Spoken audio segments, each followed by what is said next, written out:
तो आप क्या करते हैं अपनी लाइफ में, मतलब खुद श्रावण में?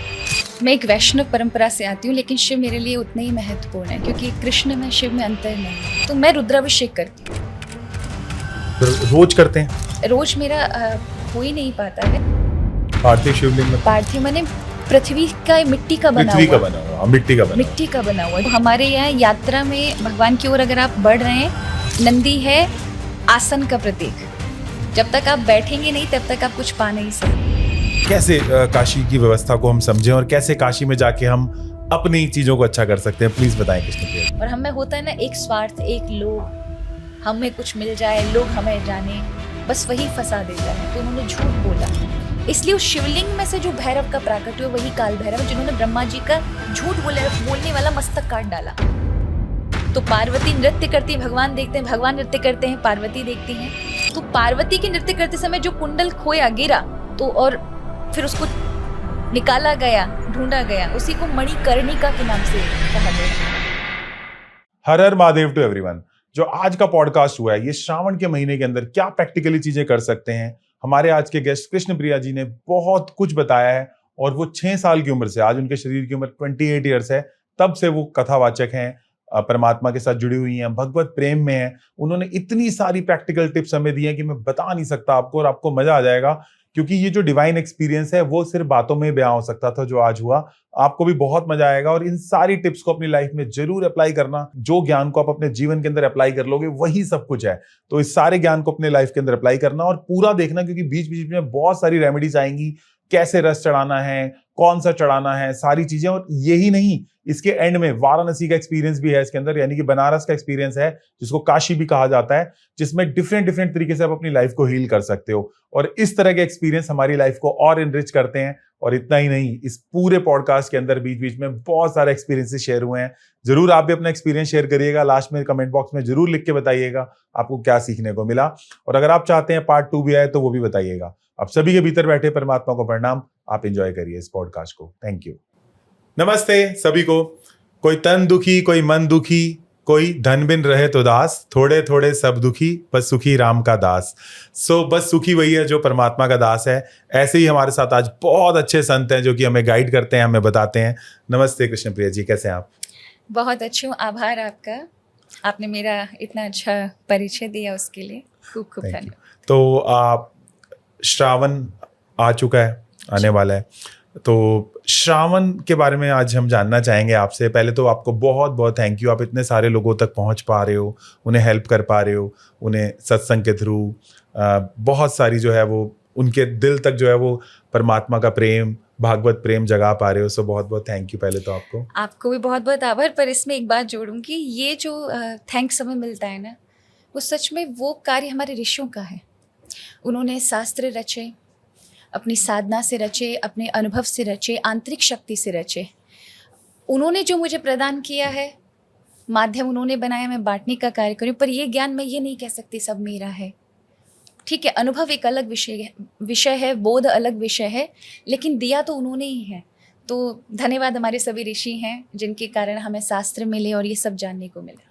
Thank you. बट जिस तन से वो हमारे तक आ रहा है, तो आपको भी बहुत बहुत थैंक यू। तो श्रावण के ऊपर हम आते हैं।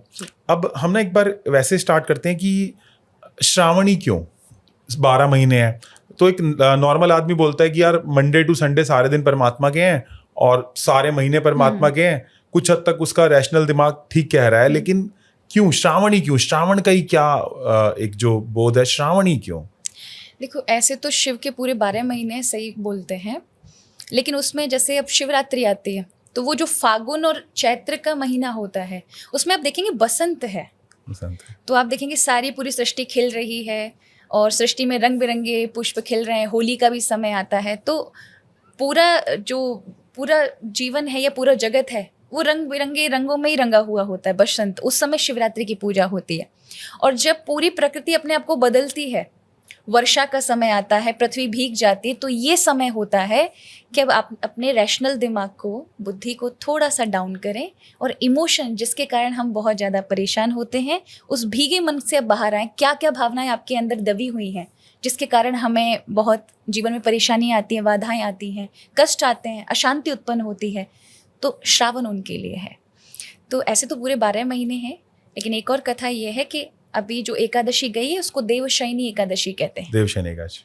तो उसके बाद श्रावण आरंभ होता है, क्योंकि इस समय भगवान 4 मास के लिए सगुन उपासक, जो भगवान के सगुन उपासक भक्त हैं, उनके लिए सो जाएंगे।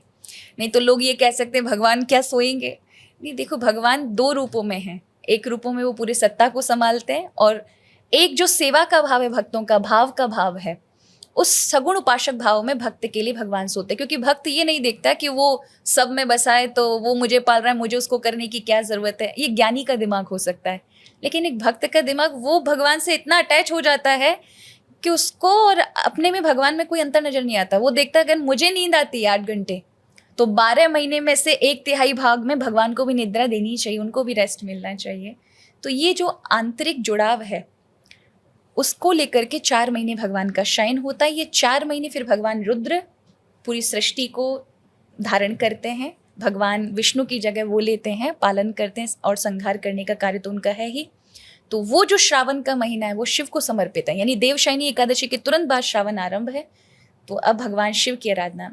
एक और बात है, ये तपस का समय है। अगर आप अपने जीवन को सच में बदलना चाहते हैं, अपने जीवन की हर एक थॉट को, हर एक विचार को, साथ में जीवन की संवेदनाओं को, भावों को चैनलाइज करना चाहते हैं, तो आपको भगवान शिव से का ये जो समय है श्रावण मास, इससे बढ़कर के कोई समय नहीं हो सकता।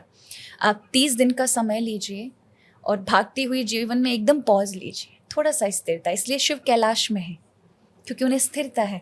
आप बाहर कितना भी घूम रहे हो, कितना भी बेचैन है, लेकिन आप अंदर से स्थिर हैं, तो बाहर की बेचैनी आपको परेशान नहीं कर सकती। ऊपर का पंखा होता है, पंखड़ियाँ चाहे कितनी भी घूमें, लेकिन जो बीच का है वो स्थिर है। तो जो गतिशीलता है वो आप नहीं बदल सकते कि आपके जीवन में क्रोध ना आए, कठिनता ना आए, लोभ ना आए। ये स्वभाव है, प्रकृति का आएगी ही आएगी। लेकिन क्या आप शिव तत्व से जुड़े हैं? हम नहीं जुड़ते, इसलिए हमारे भीतर भी अस्थिरता है। वो स्थिरता लाने का समय श्रावण मास। और आपने सही बोला, जैसे जो लोग, काफी लोग बोलते हैं चिदानंद रूपम शिवोहम शिवोहम, वो सभी के भीतर एक ही है ब्रह्म। लेकिन फिर भी जो सगुण उपासक है, और हमारे जैसे हम लोग हैं, हमारी खुद की एक बॉडी है, हम खुद सगुण हैं, क्योंकि हम एक रूप में हैं, तो ऐसे ही हमें सगुण से बड़ी जल्दी कनेक्शन हो जाता है। तो ये सगुण उपासकों के लिए वो टाइम है कि जब वो परमात्मा से जुड़ सकते हैं। तो ये बात हम आप एक बार क्लियर कर देना चाहोगे कि निर्गुण या सगुण में थोड़ा सा अगर आप भेद यहाँ पे सबको क्लियर कर दो, क्योंकि लोगों को हमेशा ये लगता है कि सारे महीने ही उसके हैं, जैसे अभी हमारा हुआ। तो थोड़ा सा निर्गुण और सगुण में। देखो, निर्गुण जो परमात्मा है उसका कोई फॉर्म नहीं होता, फॉर्म नहीं है, ठीक है। वो बिना फॉर्म के हैं, चेतना के रूप में, ऊर्जा के रूप में। शिव उसका प्रतीक है, शिव उसका प्रतीक, ठीक है। क्योंकि जितना भी आप संसार में कुछ भी दिखाई दे रहा है, जो भी चीज़ जिनको आप अपनी आंखों से देख सकते हो, महसूस कर सकते हो, वो सब 2 चीज़ों का विस्तार है, पदार्थ और ऊर्जा का, मैटर और स्पिरिट का। उसी से सारा संसार चल रहा है। तो ये शरीर आप देख पा रहे हैं, ये पदार्थ है क्योंकि दिखता है, इसका एक नाम है। लेकिन जो ऊर्जा है, आत्मा, वो किसी को नहीं दिखती। लेकिन अगर वो छोड़कर चली जाए तो शरीर की कोई महत्वता नहीं रह जाती। उसी ऊर्जा के कारण हमारा महत्व है। तो शिवलिंग जो है वो निराकार ब्रह्म का रूप है, क्योंकि वो दिखाता है कि समग्र जो संसार है वो पदार्थ में है और ऊर्जा में भी है। तो जो ऊर्जा नहीं दिख रही उससे कनेक्ट होना है। तो पदार्थ तो हमें शिवलिंग के रूप में दिखाई पड़ता है, पर क्या वो केवल शिवलिंग को केवल पदार्थ के रूप में देखा है, या उसकी ऊर्जा से आप जुड़ पाए? तो वो ऊर्जा है शिव। तो उस ऊर्जा से जुड़ना है। अगर आप देखें, हम पूरे जीवन भर, हाँ ये सच बात है, हम पदार्थ को देखकर ही अट्रैक्ट होते हैं, किसी चीज़ को देखकर हम आकर्षित होंगे, लेकिन वो चीज़ ज़्यादा दिन हमें अपने आकर्षण में नहीं रख सकती अगर उसमें ऊर्जा नहीं है। इसलिए आप देखिए, प्रेम को या किसी के संबंध को कितने दिन तक अगर कोई जोड़ कर के रखा हुआ है, तो वो किसी बाहर के सौंदर्य ने, बाहर की चीज़ ने नहीं जोड़ा है, उसको ऊर्जा जोड़ कर रखती है।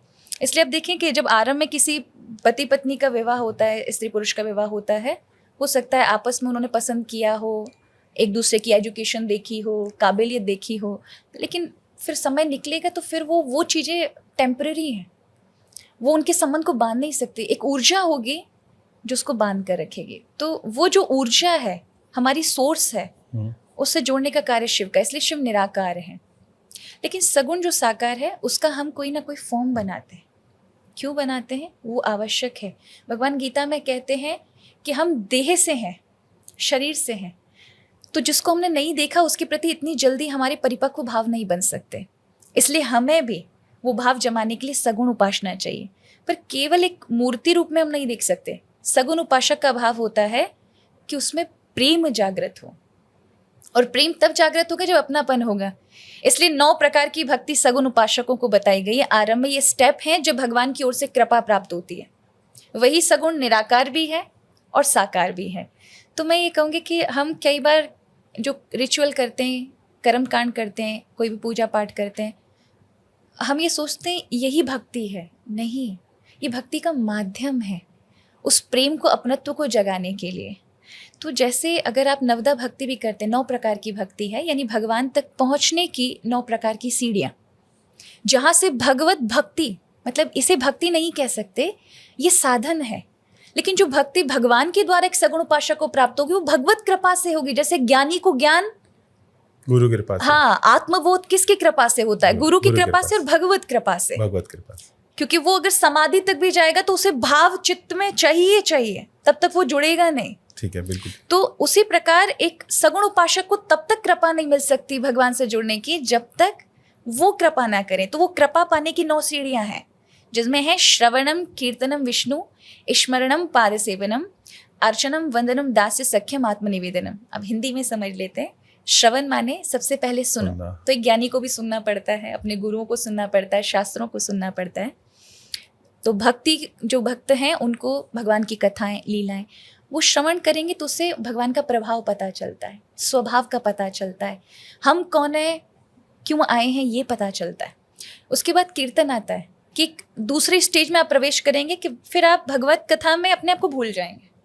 आपको समय का भान नहीं रहेगा, आपको ये भी नहीं पता चलेगा कि आप कहाँ बैठे हैं। तो वो आप पहले दूसरे स्टेप पे पहुंच गए, वो दूसरा सिद्ध हो जाएगा तो तीसरा चालू हो जाएगा। वो तीसरा स्मरण, कि आप जहाँ बैठे वहाँ भगवत स्मरण हो रहा है, भगवत याद आ रहे हैं, गुरु याद आ रहे हैं। और जब आप उसको शुद्ध कर लेते हैं तो फिर चौथा आता है अर्चन, भगवान की अर्चना, पूजा पाठ में मन लगना चालू, उनकी सेवा करने का भाव आ जाएगा। वो सिद्ध हो गया, फिर प्रेम जागरण होने के कारण फिर आपके अंदर से, भीतर से प्रार्थनाएं निकलेंगी। वो है वंदन। वंदन भक्ति तब तक नहीं जागृत हो सकती जब तक आप सेवा नहीं कर रहे और सेवा के भाव से आप में प्रेम जागृत नहीं हो रहा।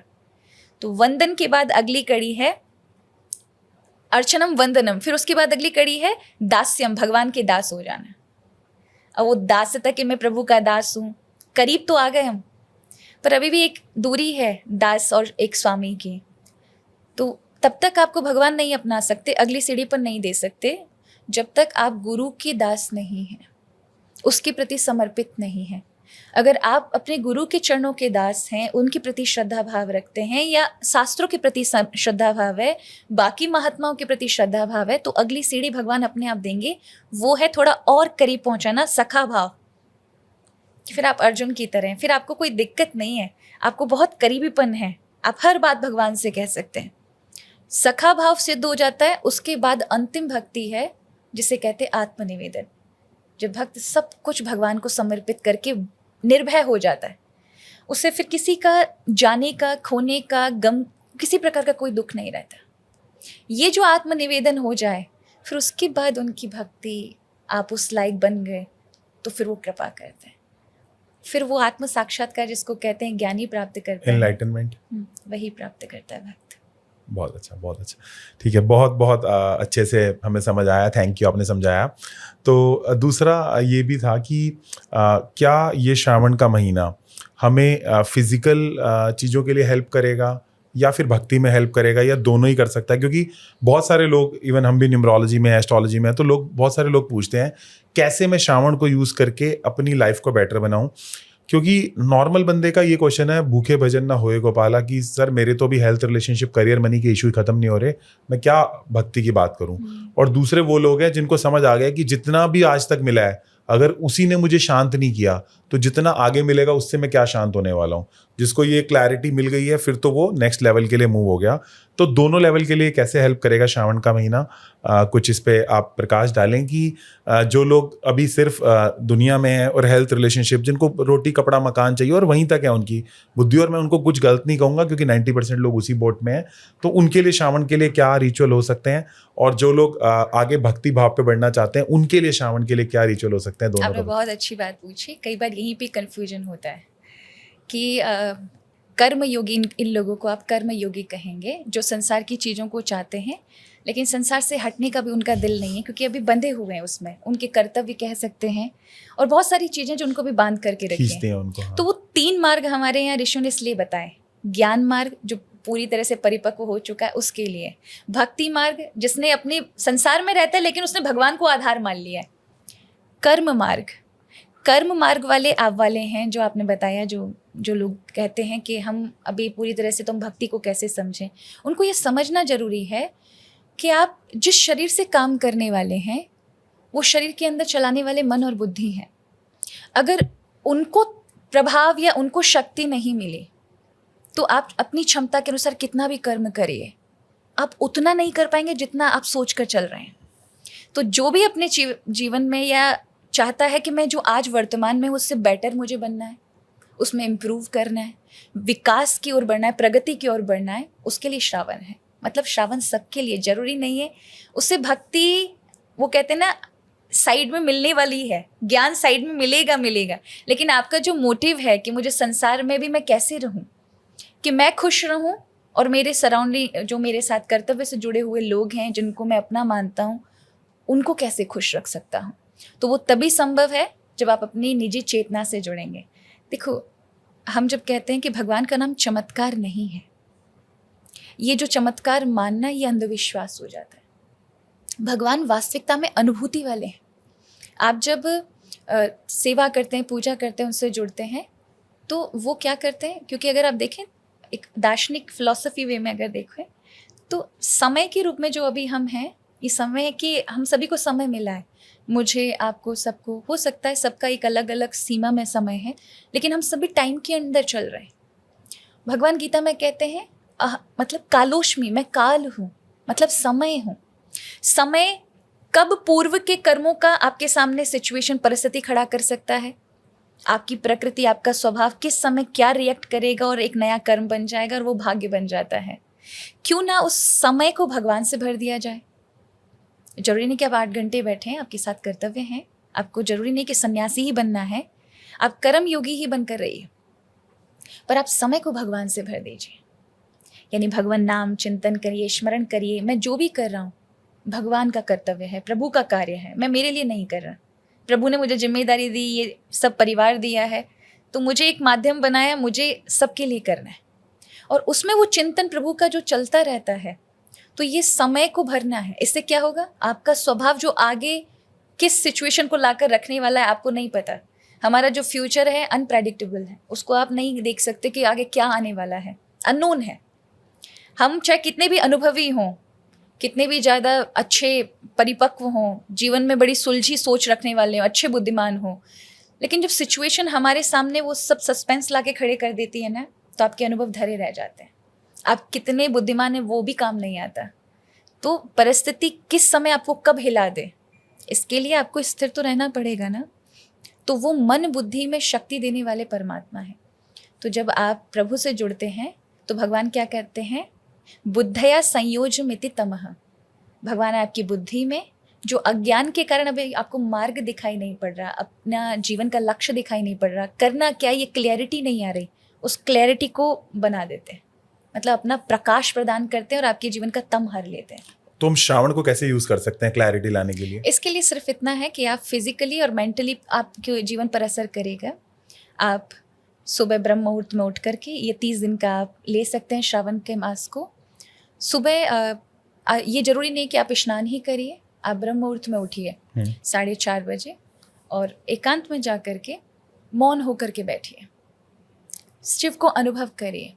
और अगर आप अभी भी ये सब नहीं कर पा रहे हैं तो नमः शिवाय का जाप करते हुए केवल साउंड को सुनिए, और वो साउंड की वाइब्रेशन को जब आप सुनेंगे 10 मिनट 5 मिनट, और उसके बाद एक संकल्प लीजिए जिस भी कारण आप परेशान हैं वो शिव को समर्पित करिए।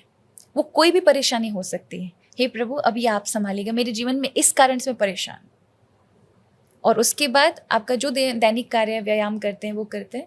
स्नान करने के बाद आप शिव की आराधना जरूर करिए। वहाँ शिव को जल चढ़ाइए, सामग्री जो बेलपत्र इत्यादि अगर आप पर पॉसिबल है बहुत अच्छी बात है, करें। जब आप क्रिया करते हैं तो आपका मन उल्लास से भरता है, क्योंकि आप जितनी देर क्रिया में बैठेंगे, जितनी देर कर्म कांड पूजा करेंगे, उतनी देर आपका मन जो है, जो ओवर थिंकिंग कर रहा है, वो वर्तमान में आ जाएगा।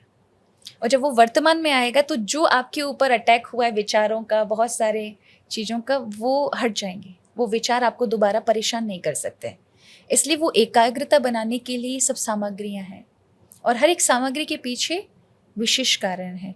जैसे जीवन में बहुत अत्यधिक कठोरपन है, कलेश है, द्वेष है, ईर्ष्या में सब ऐसा लग रहा है कि सब का माहौल मेरे लिए ईर्ष्या में है, उनको शहद चढ़ाना चाहिए।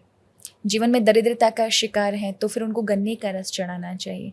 इस प्रकार के अलग अलग प्रकार के अभिषेक हैं जिनको करने से वो जो शिव के ऊपर धारा पड़ती है तो उससे उसको ऊर्जा प्राप्त होती है। आपके मन को नहीं, आपके शरीर को भी उससे रिलीफ मिलेगा और साथ में आपके मन को भी। तो जो रिलेशनशिप में तंग है वो कौन सा अभिषेक कर सकते हैं? क्योंकि बहुत सारे लोगों ने पूछा कि हम रिलेशनशिप में बहुत तंग है, वो कैसे करें? रिलेशनशिप में करने के लिए आप शिव जी का मक्खन का शिवलिंग ले सकते हैं, गुड़ का भी शिवलिंग बना सकते हैं, और शहद से उनकी पूजा करें, अभिषेक करें। ये याद रखें, अगर आप 250 ग्राम शहद लेते हैं तो वो इस प्रकार से चढ़ाएं कि उसकी धारा नहीं टूटनी चाहिए। अगर आप जल भी चढ़ाते हैं तो धारा टूटनी नहीं चाहिए, एक धारा में ही चढ़ाना चाहिए। और हमारा सारा ध्यान केंद्रित होना चाहिए केवल शिव की पिंडी पर चढ़ाते समय, और नमः शिवाय का हमें मंत्र का जाप करते हुए तभी करना चाहिए। अब आई रिलेशनशिप की बात, इसको एक आंतरिक रूप में अगर हम समझें तो शिव भी अगर उनके जीवन में देखें तो सती का विरह हुआ था, लेकिन उन्होंने प्रेम को नहीं त्यागा। विरक्त अवश्य हुए, उन्होंने कैलाश छोड़ दिया, हिमालय पर आ गए, क्योंकि सती की यादों ने उनको परेशान किया था। लेकिन एक समय आया कि प्रेम उनको मिला, लेकिन परिपक्वता रूप से मिला है। तो कृष्ण प्रिया जी खुद क्या करते हैं श्रावण मास में? हमारे सब ऑडियंस, हमारे सब व्यूअर जानना चाहते हैं कि आप क्या करते हो, क्योंकि आपसे सबको एक तदात्म है, सबको एक रिलेशनशिप है, इंटरनली सब आपको बहुत एडोर करते हैं। तो आप क्या करते हैं अपनी लाइफ में, मतलब खुद श्रावण में? मैं एक वैष्णव परंपरा से आती हूँ, लेकिन शिव मेरे लिए उतने ही महत्वपूर्ण है, क्योंकि कृष्ण में शिव में अंतर नहीं है। अगर आप समझ जाएं कि अगर आपको अनुराग और प्रेम को पाना है, भक्ति को भी पाना है, तो आपके लिए सब प्रथम सीढ़ी ज्ञान है। इसलिए हमारे यहाँ शिव भी कृष्ण की और राम की कथाएं बोलते हैं, मंत्र देते हैं। जितने भी वैष्णव पुराण में उसमें शिव वक्ता हैं, पार्वती को सुना रहे हैं कि भगवान कृष्ण की महिमा ये है, राम की महिमा ये, एकादशी की महिमा ये है। यानी जितने वैष्णव भक्त हैं उनको मार्गदर्शन का कार्य शिव ने दिया है। वहीं अगर आप शिव पुराण में देखते हैं तो वहाँ भी आप देखेंगे कि भगवान विष्णु, भगवान कृष्ण महादेव की महिमा को बढ़ा रहे हैं, उनकी तपस्या कर रहे हैं, उनकी पूजा कर रहे हैं। यानी आप देखेंगे दोनों एक दूसरे को इंटरलिंक करके बता रहे हैं कि हम दोनों में भेद नहीं है। जैसे बर्फ और जल में आप भेद नहीं कर सकते, वो एक ही तत्व है। उसी प्रकार जब अनुराग और प्रेम की आवश्यकता है तो कृष्ण राम है, लेकिन वही यदि आपको जीवन में वैराग्य की, सत्यता की, जीवन की असलियत का अगर जानना है तो वो शिव है। आप देखोगे ऊपर से नीचे तक शिव का जो स्वरूप है पूर्ण वैराग्य, सत्य को दर्शाता है। शिव जो है वो राख ही क्यों लपेटते हैं? राख प्रतीक है। उनके जो तीसरे नेत्र में अग्नि निकलती है वो ज्ञान का प्रतीक है। लेकिन अग्नि का एक कार्य होता है। आप नटराज की भी उनकी मूर्ति में देखेंगे तो वो एक हाथ में अग्नि को पकड़े हैं। अग्नि का प्रतीक बताते हैं कि अग्नि में आप कोई भी चीज़ डालेंगे, वो जैसी है अगर वो हकीकत में वैसी रही तो वही रहेगी शाश्वत, और जैसी नहीं है तो पिघल कर राख हो जाएगी। ये माइक है, अग्नि में जाते अगर ये सच में जो भी दिख रहा है एक इल्यूजन है ना कि इसका एक रूप है, लेकिन जब शक्ति जैसे ही अग्नि में जाएगा इसका क्या रूप बनेगा? राख बनेगा, अपने ओरिजिनल फॉर्म में आ जाएगा। ओरिजिनल जो इसका है फॉर्म उसमें आ जाएगा। एक पत्थर है उसको रखें, वो नहीं अपने राख फॉर्म में आएगा, वो शाश्वत जैसा बना रहेगा। तो जो चीजें अभी आपको दिखाई दे रही, जैसे कागज है उसका एक रूप है, लेकिन जब आप अग्नि में तो अग्नि उसके हकीकत को प्रकट कर देता है। तो भगवान शिव कहते हैं जो पूरा संसार क्या है? राख है। तुम जिसको बहुत सुंदर समझ कर बैठे हो, ये चीजें हमें आकर्षित करती है, ये बहुत अच्छा, ये सब एक दिन राख होंगे, ये सब राख है, इसलिए वो वही लपेटते हैं।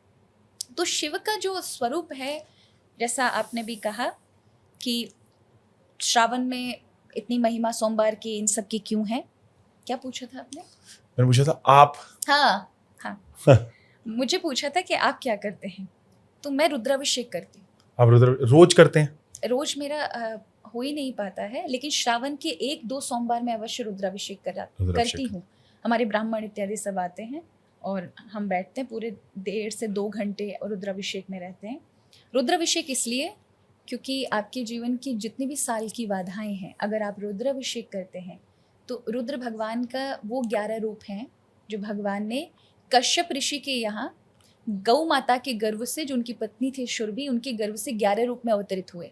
और वो अवतार जो एकादश रुद्र का भगवान ने लिया, वो भक्तों के कष्टों को, दुख का हरण करने के लिए लिया, इसलिए उनका नाम लेते ही दुख भाग जाते हैं, मतलब उस व्यक्ति के जीवन में भटक नहीं सकते। इसलिए रुद्राभिषेक जब आप करें तो उसमें भाव की ही महिमा, मैंने कहा जैसे अगर आप भाव से नहीं जुड़े तो वो सिर्फ क्रिया ही रह जाएंगी। और एक छोटी सी पूजा यदि आप भाव से करेंगे तो बहुत विशाल हो जाती है, और आप बड़ी से बड़ी महान पूजा, विशेष पूजा भी करेंगे, अगर उसमें श्रद्धा नहीं है तो वो निम्न हो जाएगी। तो भाव की बहुत प्रधानता है। आप कोई भी छोटा कार्य करिए, आप रुद्राभिषेक कर सकते हैं, बहुत अच्छी बात है। श्रावण में किसी भी सोमवार वाले दिन मंदिरों में प्राय लोग रुद्राभिषेक करते हैं, बहुत अच्छा होगा। आप अपने घर में मिट्टी के शिवलिंग को रख करके करें तो आप देखेंगे उसको आप पूरे वर्ष अनुभव करेंगे, पूरे वर्ष उसका इम्पैक्ट रहेगा। आप ये कहेंगे कि मुझे नेक्स्ट श्रावण में भी करना है, तो आपके फिजिकली नहीं मेंटली भी करेगा। और आपको जैसे फाइनेंशियल भी परेशानी आ रही है, दिक्कत आ रही है, आर्थिक व्यवस्थाओं में दिक्कत आ रही है, आप संभल नहीं पा रहे, उसमें भी आपको इम्प्रूवमेंट चाहिए। तो क्या प्रोसेस है? और ये 4 सोमवार जो हैं वो इनमें कर सकते हैं, 1 महीना चलेगा श्रावण। हाँ।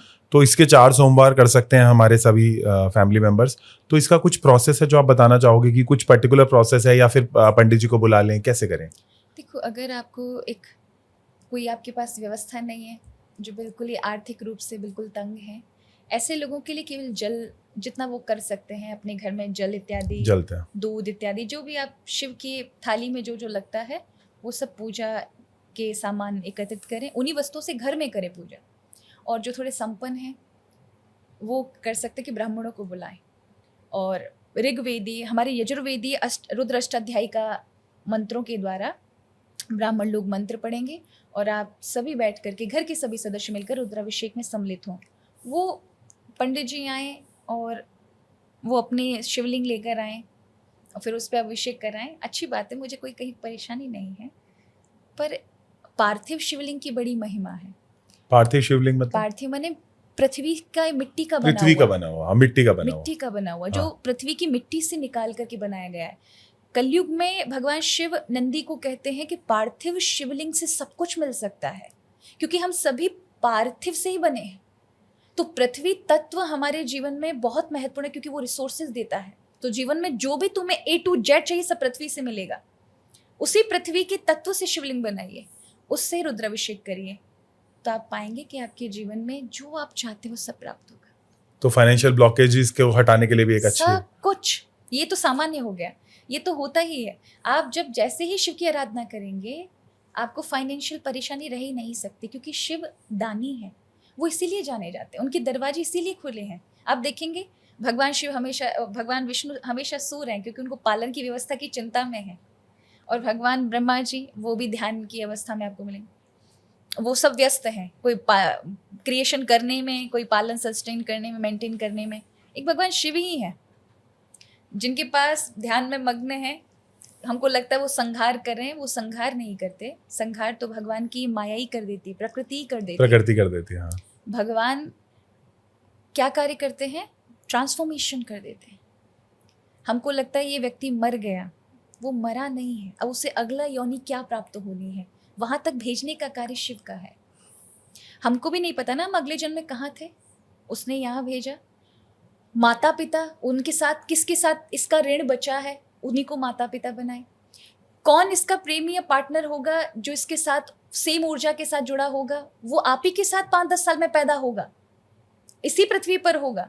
तो वो जो बना करके तिरोभाव का कार्य कर रहे हैं, किस आत्मा का कितनी वासना है, कितनी इच्छा है, इस जीवात्मा को कहाँ भेजना है, किस जगह भेजना है, वो कार्य शिव का है। और शिव ये सब करके ध्यान में मग्न है और उनके दरवाजे खुले। इसलिए शिव की भक्ति करने वाला कभी निर्धन नहीं हो सकता, दरिद्र नहीं हो सकता। मैंने कृष्ण जी के बारे में ऐसा सुना था कि कृष्ण जी की भक्ति करने वाला निर्धन नहीं हो सकता, बट शिव जी के में कैसा है? भगवान कृष्ण जो हैं उनमें मैंने कहा ना, तत्व में अंतर नहीं है, दोनों ही एक है। लेकिन भगवान कृष्ण और शिव में थोड़ा सा अंतर है।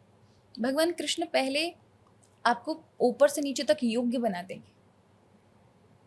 अच्छा, भगवान कृष्ण वो पूरी तरह से आपको योग्य बनाएंगे, हर चीज में, पूरे ऊपर से नीचे तक ढांचे में, हर चीज में ढाल देंगे आपको। लेकिन भगवान शिव आपकी योग्यता नहीं देखेंगे। आशुतोष है। वो आप आए तो आप पे कृपा करेंगे। जैसे ही आप आए, उनके चरणों तक पहुंच गए, आपने कहा, ऐसे समझिए पिता व्यस्त है, एक बच्चे को कुछ चाहिए, पिताजी ने डांट दिया, बेटा मुझे काम है, बाद में आना। नहीं पिताजी मुझे चॉकलेट चाहिए। जो अपने बड़े भाई से बात कर, तो बड़ा भाई भी कहता है पिताजी का काम है, इसलिए मैं तुझे नहीं अभी हेल्प कर सकता। तो वो जो दादाजी है उसके पास जाएगा, और दादाजी वो क्या करेंगे, वो कहेंगे बेटा क्या चाहिए क्या नहीं चाहिए। तो शिव वही है, वो स्वरूप है, एकदम फ्री है, उनको कोई नहीं, जो आ रहा है आओ मुझसे पाओ। तो भगवान शिव उदारवादी है, उदारता है उनके जीवन में, करुणा है। इसलिए उनके सारे भक्त भूत प्रेत भी हैं, असुर भी हैं, दनुज भी हैं, ऋषि भी हैं, योगी हैं, जिससे किसी में ये नहीं देखा कि इसको नहीं लेना है, इसको लेना है। पहले तुम योग्य बन के आओ, पहले तुम गुरु के रास्ते होकर आओ, तब मैं अपनाऊंगा। नहीं, तू ऐसा भूला भटका भी आ गया, तुझे कोई नहीं अपना रहा, मैं अपनाऊंगा। ये शिव का मार्ग है। इसलिए शिव सब पे करुणामय, लेकिन उनको इतना भोला भी नहीं समझना चाहिए। वो कृपा करते हैं, जैसे रावण पर चंद स्तोत्र पर कृपा करके उन्हें उसे लंका दे दी, अधिपति बना दिया, शक्तिशाली बना दिया। किंतु जब उसने उस दी हुई संपत्ति का दुरुपयोग किया तो भगवान शिव छोड़ते भी नहीं। वो हनुमान बनकर गए, सब जला कर आ गए, ले लिया, जो दिया उसे वापस ले लिया। कहने का अर्थ है शिव जितनी करुणा से देते हैं, अगर आपने दुरुपयोग किया और अपने आप को नहीं संभाला तो फिर वो वापस ले लेंगे। तो उदार हैं, करुणामय हैं, आनंद में, उनकी शरण में जाने वाले। ये भागवत में भी है, जब शुकदेव जी से परीक्षित पूछते हैं कि मैंने सुना है कि शिव जो है उनकी भक्ति करने वाला कभी दरिद्र नहीं होता, मतलब गरीब नहीं होता। तो शुकदेव जी भी कहते हैं, बात को मानते हैं, वो कहते हैं कि शिव का भजन करने वाला कभी दुख नहीं पा सकता, दरिद्र नहीं हो सकता। अब इसका मतलब ये नहीं कि कृष्ण की भक्ति करने वाला दरिद्र हो जाएगा, नहीं। कृष्ण की भक्ति करने वाले को भगवान योग्य बना देंगे, कि जीवन में सुख दुख उसके जीवन में आएगा। ये तो चलता है, संसार है, आज सुख है तो फिर दुख भी आएगा, दुख है तो फिर सुख भी आएगा। लेकिन आपको भगवान उस स्थिति तक पहुंचा देंगे जहां आनंद है, कि जहां सुख दुख की अपेक्षा नहीं है, वो आनंद है। वहां तक व्यक्ति शिव तत्व में, जब तक तत्व का बोध नहीं होता तब तक नहीं पहुंच सकता। तब तक आप केवल भौतिक संसाधन में, ये मिल जाए वो मिल जाए, उसी में लगे रहोगे। शिव उसको भी अपना लेते हैं, और भगवान श्री कृष्ण एकदम से नहीं अपनाते। वो जब जाते हैं, देखते हैं आपकी योग्यता है, तो आपको पूरी तरह टोटली चेंज कर देंगे, कि आपके अपने कर्म ही आपको बाहर की चीजें, लेकिन आप प्रभु से जुड़े रहेंगे। तो शिव में ये है कि शिव प्राइमरी वालों को भी है ना अपना लेते हैं, पर भगवान ये है कि पहले पूरी स्टडी कर आओ, गुरु शरणागत होकर आओ, हर तत्व को समझ कर आओ, धीरे धीरे मेरी भक्ति की ओर बढ़ोगे तो तुम्हें सबका ज्ञान होगा। तो दोनों तत्वों में अंतर नहीं है, लेकिन उदारता में थोड़ी सी अंतर है। एंड मंडे के व्रत क्या कर सकते हैं सभी? हाँ, कर सकते हैं। मैं ये कहूँगी कि शिव जी ने विद्वेश्वर संहिता में वर्णन आता है, शिव महापुराण में, शिव ने ही वारों को बनाया है। ये जो 7 वार हैं, ये शिव के द्वारा है, और 7 वारों में सभी देवताओं को स्थापित किया। वैसे ये 7 वारों में ही यदि आप शिव का अभिषेक करते हैं, इसलिए मैं कहती हूँ श्रावण में प्रतिदिन करो, तो आप जीवन की प्रत्येक जो एक स्पेसिफिक आपकी समस्या उससे हल हो जाएगा। यदि आप किसी रोग से परेशान है, आपके घर में लोग बीमार हैं, बहुत सारे डॉक्टर की दवाइयाँ चल रही हैं, बहुत सब कुछ कर चुके हैं, लेकिन कोई लाभ नहीं मिल रहा है, उन्हें रविवार वाले दिन शिव का अभिषेक करना चाहिए। उनको रविवार वाले दिन करना है। हाँ, वो रविवार वाला दिन सूर्य भगवान को दिया हुआ है, सूर्य स्वास्थ्य के देव हैं। सोमवार वाला जो दिन है वो भगवान चंद्र को दिया है। तो जिनके मन उथल पुथल हैं, डिप्रेशन में, एंजाइटी में, उन सब के लिए उनको फिर मन में आनंद मिलता है और प्रसन्नता होती है, जो चाहते हैं वो भी प्राप्त होता है। तो वो सोमवार के लिए। मंगलवार वाला दिन जो है ये कार्तिकी का व्रत है, वो कार्तिकी स्वामी को दिया गया वार है। तो जो जमीन इत्यादि में फंसे हुए लोग हैं उनके लिए ये। तो ट्यूसडे का अभिषेक जो Tuesday जमीन का, प्रॉपर्टी स्टॉक ये सब के लिए। हाँ। और बुधवार राजनीतिक जो लोग हैं, राजनीति में जाना चाहते हैं, Politicians प्रतिष्ठा हैं। चाहते हैं, हाँ। उनको बुधवार वाले दिन करना चाहिए। विद्या प्राप्ति, ज्ञान प्राप्ति करना चाहते हैं उन्हें गुरुवार, क्योंकि ये गुरुवार जो है वो भगवान विष्णु का वार दिया गया है। और उसके बाद आते हैं शुक्रवार, जो संपत्ति का वार होता है, जिनको पर्टिकुलर केवल आर्थिक व्यवस्था चाहिए, फाइनेंशियल पे, तो उनको शुक्रवार को करना चाहिए। रोग इत्यादि, अकाल मृत्यु के योग बन रहे हैं, किसी प्रकार का कोई शत्रु संकट है, भय है, उसको शनिवार वाले दिन। तो ये यम को दिया गया वार है और ग्रहों में शनि को दिया हुआ वार है। तो इस तरह से ये सातों वार अलग अलग देवताओं को, फिर नवग्रहों को, और उसके बाद ये वारों में भगवान शिव ही कहते हैं कि मैं ही सबके कार्यों को पूरा करता हूँ, लेकिन देवताओं का के माध्यम से करता हूँ।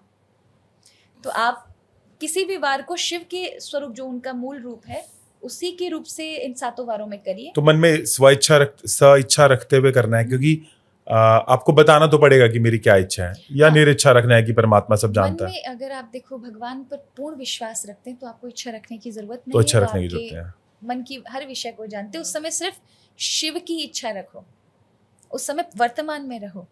पूजा में आपको इच्छा में ही, फल की चिंता में आप कर्म पर ध्यान नहीं दे पाएंगे, इसलिए आप इच्छा मत रखो। आप जो भी घर से सोच के जाओ, बाबा आप सब सुनने वाले हैं, आपको जो इच्छा लगे वो करना, और आप भाव से करिए। कैसे प्रभु पे किया हुआ कार्य कभी असफल नहीं हो सकता, पर अगर आप इच्छा रखेंगे तो आपका मोटिव सिर्फ वही इच्छा को पूरी करने वाला, धर्म से लाभ लेने वाला हो जाएगा, तो वो धर्म लोभ हो जाएगा, आपको लाभ नहीं मिलेगा। तो मैं कहूँगी कि वो प्यास बनी रहेगी।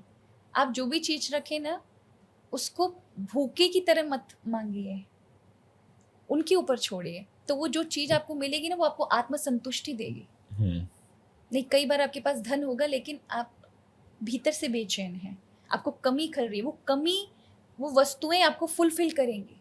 तो ये कृपा प्रभु की ओर से मिलती है। प्रभु की ओर से मिलती।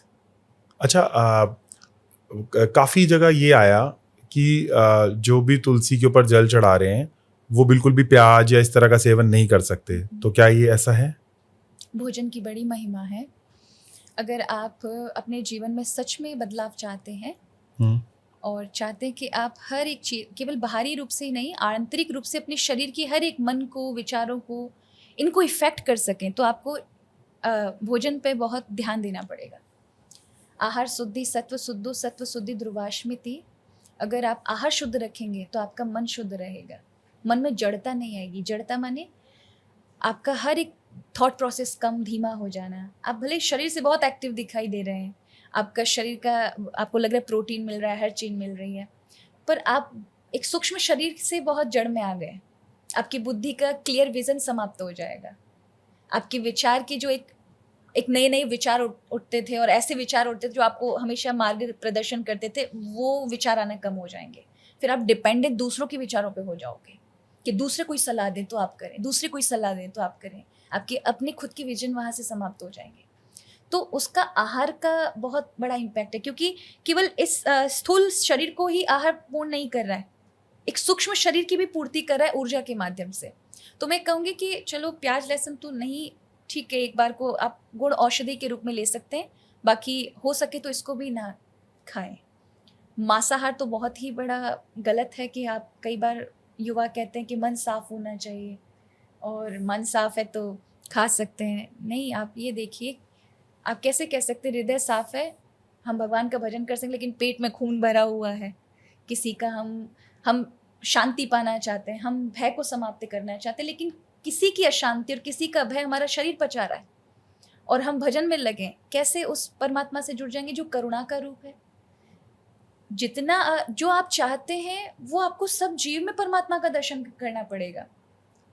तो करुणा रख करके जब आप प्रभु की आराधना करते हैं, उसका तत्क्षण प्रभाव पड़ता है। नहीं, लोगों को सालों साल आप देखेंगे भक्ति कर रहे हैं, कोई इम्पैक्ट नहीं है। क्यों? भोजन में बदलाव नहीं, जीवन में, व्यवहार में बदलाव नहीं, करुणा नहीं है। और दूसरी बात, फिर सूक्ष्म अहंकार भी आ जाता है। कुछ जानने लग जाते तो लोगों को लगता है मुझे सब आता है, मुझे सब आता है, और दूसरों को करेक्ट करना चाहते हैं। तुम गलत कर रहे हो, तुमने ऐसे जल नहीं चढ़ा, तुमको ऐसे खड़े होकर जल चढ़ाना था। अरे तुम कैसे कह सकते हो सामने वाले को जजमेंटल कैसे दे सकते हो कि ये व्यक्ति ऐसा करेगा तो इसको गलत मिलेगा। भगवान सिर्फ भावना देखते हैं, अगर वो अच्छी भावना से कर रहा है तो उसको पूर्ण फल की प्राप्ति होगी, चाहे वो टेढ़ी मेढ़ी उल्टी सीधी जैसे भी कर रहा हो। तो सबसे बड़ा माध्यम है आपके आहार का, मांसाहार बिल्कुल भी ना करें। और आप 30 दिन तक श्रावण मास में ही खुद देखें, अगर ये चीज़ें आप छोड़ देते हैं, लहसुन प्याज छोड़ देते हैं, मांसाहार, तो आप देखेंगे आपके भीतर की चेतना में, संवेदनाओं में बदलाव देखेंगे, बुद्धि के विचारों में, निर्णय में, अपने शरीर में भी हल्कापन देखेंगे। तो फिर जब आप देखते हैं ना, धीरे धीरे हमारे विचारों में, हमारे निर्णयों में सब में बदलाव आया। हम हर चीज़ को सोचते हैं, उसका एक फ्यूचर इम्पैक्ट हमें दिखाई देता है, एक विज़न दिखाई देता है, किस तरह से मतलब हम अपने जीवन को लेके चलें। तो उसका आप आहार पे ही बहुत विशेष है, इसलिए साधना तब तक संपूर्ण नहीं हो सकती जब तक आप आहार सही नहीं करेंगे। तो आपने सही कहा, तुलसी पूजन नहीं, सारे पूजनों में आहार शुद्ध रहना चाहिए। कई लोग मंडे को छोड़ देते हैं मांस वैसे, लेकिन खाते रहते हैं मांस मदिरा सावन के अंदर, तो आप कह रहे हो कि 30 दिन उनको नहीं खाना है? अरे बिल्कुल नहीं खाना है। ठीक है। आप किसी को, आप देखिए आप जब तक करुणा नहीं करेंगे तो आप कैसे सोच सकते हैं कि आपको शांति मिल जाएगी? ठीक है। और आपके जीवन में अगर आप ये पाप के भय से नहीं कर रहे हैं कि आपको पाप लगेगा, तो ये पाप वाली बात नहीं है। हम अपनी आत्मा को अशुद्ध करते जा रहे हैं। उसकी संवेदना, जो आत्मा, हर एक चीज के दुख को, किसी को समझना, कष्ट को समझना, अपने कष्ट को समझना, अपने विचारों को समझना, मन की स्थिति को समझना, मन कैसे कार्य कर रहा है, एक स्थिति रूप में समझना, वो नहीं, वो संवेदना खत्म हो जाएंगी आपके जीवन से। तो आप संसार की चीजों को तो पा सकते हैं, लेकिन आंतरिक रूप की स्थिति नहीं पा सकते। ठीक है। और इस टाइम जो है झूला लगाना बड़ा एक महत्व है, झूला लगाना है ना, ये सब कुछ होता है। तो क्या इसका कुछ सावन का सिग्निफिकेंस है, झूला लगाना और ये सब करना? भगवान शिव के में झूला नहीं, कावड़ तो जरूर सुनी है। अच्छा। झूला जो है वो कृष्ण, सावन का महीना, हाँ, तो ऐसा सुना मैंने। कृष्ण भगवान की में लगाते हैं, उसे हिंडोला कहते हैं। अच्छा। तो हिंडोला ये उत्सव है। कावड़ का जो एक होता है पूरा प्रोसेस कि लोग जाते हैं और सब जल लेके आते हैं, तो इस पूरे प्रोसेस का कुछ सिग्निफिकेंस बताना चाहोगे? क्या लोगों को जाना चाहिए? अभी जो हमने देखा है कि हर चीज में एक आलस क्रीप इन कर गई है, कि हर जगह आलस आ गया है, तो क्या इस आलस को तोड़ना चाहिए और जाना चाहिए, या फिर ये पर्सनल प्रेफरेंस है? और क्या जो लोग जाते हैं, क्या उनको कुछ महत्व मिलता है, या फिर जो जाके जल लाते हैं बस हम उनसे नहा लें, तो कुछ थोड़ा सा इसके ऊपर प्रभाव डालें? और कई लोग क्या करते हैं, वेरी फ्रैंकली सेइंग, कि कावड़ के लालच में उनको थोड़ा सा हुड़दंगी भी हो जाते हैं कुछ लोग कहेंगे, बाकी सब लोग तो नहीं होते। तो प्लीज कुछ बताएं इसके बारे में। कावड़ की जो परंपरा है वो सालों साल से, सैकड़ों वर्षों से चली आ रही है, लेकिन उसका मूल शास्त्रीय प्रमाण ऐसा है कि गंगोत्री से जल लेकर आते हैं और दक्षिण भारत के रामेश्वरम के ज्योतिर्लिंग में हम चढ़ाते हैं, जिससे हमारे जीवन में बाधा, कष्ट, जितने भी आंतरिक रूप में और बाहरी रूप में कष्ट आते हैं, उनसे मुक्ति मिलती है। और जिनको संसार का सुख चाहिए, संसार का मिलता है, जिनको ज्ञान चाहिए, उन्हें आत्मज्ञान मिलता है। तो ये यात्रा होती है, इसे शारीरिक तपस कहते हैं। जब आप अपने जीवन के सारे आलस्य, नकारात्मकता में आप डूबे हुए हैं, उससे थोड़ा ऊपर उठ करके आते हैं कि नहीं, अब शिव ही मुझे सब कुछ प्रदान कर सकते हैं, सब जगह से निराशा हाथ में लग रही हो, तब आप कावड़ यात्रा चालू करते हैं, जो तन का परिश्रम है। तो अब प्राय इतनी दूर कोई जा नहीं सकता, उत्तर से दक्षिण भारत पैदल जाना बहुत बड़ी बात है। तो हम क्या करते हैं कि गंगा जी का कोई किनारा है जहाँ प्राय मुख्य रूप से कावड़ उठाई जाती है, वहाँ से उठाते हैं। और जहाँ हमारा अगर निवास स्थान के आसपास शिव मंदिर है या कोई प्रतिष्ठित शिव मंदिर है, वहाँ पैदल जाएंगे, गंगा जी से जल लेकर आएंगे और उन पे चढ़ाएंगे। तो थोड़ा सा शॉर्टकट हो गया है, हल्का से हो गया, लेकिन परिश्रम तो वही है, परिश्रम है काफी। फिर कई लोग कुछ खाते पीते नहीं हैं, कई लोग कई दिनों का हरिद्वार से गंगा जी लेकर आएंगे और यहाँ तक लेकर आएंगे, पैदल चलेंगे, वो तपश उनका होता है। पर यहाँ वो जो भांग खा करके और हुड़दंग मचा करके आते हैं, उसमें तपश का जो मूल फल मिलना चाहिए वो नहीं मिलेगा, क्योंकि उसमें अपने निजी स्वार्थ और मन की उमंगे और मन की चीज़ें जोड़ ली। मन को रिलीफ कैसे मिले? आपने मन को शिव तत्व में लगाया ही नहीं था। अगर आपका मन शिव से जुड़ा होता, ये सब मैं शिव के लिए कर रहा हूँ, शिव ही मेरे आराध्य हैं, वही मुझे संकट से निकाल सकते हैं, इस भावना से किया हुआ तत्क्षण उसका परिणाम प्राप्त होगा, उसी क्षण उसका जीवन परिवर्तन। लेकिन जब मन तलाश रहा है कि डीजे चलना चाहिए, मन तलाश रहा है कि ये सब थकान मिट जाए इसलिए भांग पी लो और हुड़दंग मचा लो, तो फिर और फिर कई लोग भांग पी के बोलते हैं कि शिव बाबा भी तो भांग लेते थे, जो कि गलत है। अपने मन से बनाई गई कई सारी बातें हो जाती हैं कि वो भी तो लेते थे। तो ये एलिमेंट भी लोग ऐड कर देते हैं अपने आप को संतुष्ट करने के लिए। ऐसा होता है कई बार, कहीं भी देखो भगवान शिव के लिए पूरे शिव महापुराण में कहीं भांग का वर्णन नहीं है, कहीं भांग का वर्णन कहीं नहीं है, मांसाहार का भी नहीं है, कहीं भी किसी भी चीज का नहीं है। आप देखेंगे शिव पर अभिषेक के रूप में जैसे जल, गंगा जल है, गन्ने का रस है, शहद रस है, उसी प्रकार धतूरे इत्यादि चढ़ाना है, जहरीली वस्तुएं चढ़ाना है। ये शिव अगर लेते ग्रहण करते हैं तो उसका कारण पीना नहीं है, आपके जीवन से जहरीली वस्तुओं को हटाना है। कि जो चीजें आपके जीवन को कष्ट दे रही हैं, आपको मार्ग से अलग कर रही हैं, आपको दिशा से हटा रही हैं, जो आपको करना चाहिए वो एक रोक बन के खड़ी हुई हैं, उनको मुझे समर्पित कर दो, क्योंकि मुझे समर्पित करोगे तो तुम दोबारा अपने जीवन में वो चीज लोगे नहीं। पर हमने क्या किया, उसे समझ लिया शिव का भोग है। वो शिव का भोग नहीं है, वो शिव ने हमसे छीना था कि हमारा जीवन ना बिगड़े। पर उन्होंने कभी कहीं वर्णन नहीं कि पिया हो, कि ऐसा कुछ हो। उनको अभिषेक में चढ़ाई, अभिषेक में बहुत सारी चीजें चढ़ाई जाती हैं, क्योंकि शिव नीलकंठ इसलिए कहलाए क्योंकि उन्हें कालकूट विष को पिया और उनको ठंडी ठंडी वस्तुएं चढ़ाई जाती हैं। तो भांग, बिलपत्र, गंगा जल, चावल का जल, जितनी भी ठंडी ठंडी चीज, ठंडा ठंडा जल, उनको गर्म जल नहीं, ठंडा ठंडा जल चढ़ाएं। ठंडा जल, और ठंडे जल से ही वो आपके जीवन में भी मानसिक शीतलता और बुद्धि को भी आत्मीय शीतलता ये सब प्रदान करते हैं। तो इस तरह से होता है। ओके, सो जैसे बोला जाता है, अभी मैं ईशा फाउंडेशन भी गया हुआ था सदगुरु जी के यहाँ, तो वहाँ पे मैंने बहुत बड़ा नंदी बैल देखा और काफी लोग जो है वो उनके कान में बोल भी रहे थे। अब कई लोगों को हो सकता है सुपरस्टिशन लगे, बट आपका इसमें क्या कहना है कि नंदी बैल के कान में बोलने से इज इट बेनिफिशियल, आपको लगता है? देखो, इसके पीछे दो कारण हैं। पहले तो नंदी जो है वो भगवान के बिल्कुल सम्मुख होता है। अच्छा, ठीक है। तो हमारे यहाँ यात्रा में भगवान की ओर अगर आप बढ़ रहे हैं तो नंदी है आसन का प्रतीक। जब तक आप बैठेंगे नहीं तब तक आप कुछ पा नहीं सकते। अगर आप सुन भी रहे हैं तो आपको बैठना पड़ेगा, यानी धैर्यता। हाँ। तो नंदी की जब हम कहते हैं तो हम ये नंदी धर्म का भी रूप है, क्योंकि धर्म पे ही शिवारूढ़ होते हैं, धैर्य पे ही शिवारूढ़ होते हैं। तो हम नंदी से कहते हैं जब कुछ, तो नंदी के द्वारा पहुंचाने का अर्थ है मेरे जीवन में धर्म रहे, मैं विचलित ना हो जाऊं, और मेरे जीवन में शिव को पाने के लिए वो जो पेशेंस होना चाहिए जो नहीं है वो प्राप्त हो जाए। और नंदी समर्पण का प्रतीक है। नंदी सिर्फ वाहन नहीं है, नंदी सिर्फ देव नहीं है, नंदी सेवक नहीं है, नंदी भगवान के पुत्र भी हैं। उनका कई प्रकार के रिलेशन है भगवान के साथ। इसलिए भगवान शिव कहते हैं विद्वेश्वर संहिता, शतरुद्र संहिता के अंदर, हाँ, भगवान विद्वेश्वर कोटि रुद्र संहिता के अंतर्गत कहते हैं नंदी जी को कि पुत्र, मेरा परिवार अगर एक बार को मौजूद नहीं भी होगा, पार्वती नहीं हो, कार्तिकेय नहीं हो, गणेश नहीं हो, लेकिन तुम नहीं होंगे तो मेरा नहीं चलेगा। इसलिए कहीं अन्यत्र ये सब नहीं भी मिलेंगे, और जिस जगह तुम स्थित नहीं हो वहां मैं नहीं रह सकता। इसलिए तुम हमेशा शाश्वत रूप से मेरे साथ रहोगे। तो आप जब भी नंदी के कान में कहते हैं तो भगवान शिव को ही वो बातें जाती हैं, ये सत्य है। लेकिन बात यह है कि उसके साथ ये भी भाव होना चाहिए, जैसे नंदी पूरी तरह से समर्पित है भगवान से। जब प्रेम करो तो पूरी तरह से समर्पित होकर करो। आज हम गिव और टेक वाला जो लॉजिक लगाते हैं ना, इस भावना से नहीं, जब आप करें तो वो मिलता ही मिलता है। अगर आप प्रेम किसी से करते हैं और सच में किया है तो वहां से रिटर्न आना ही आना है।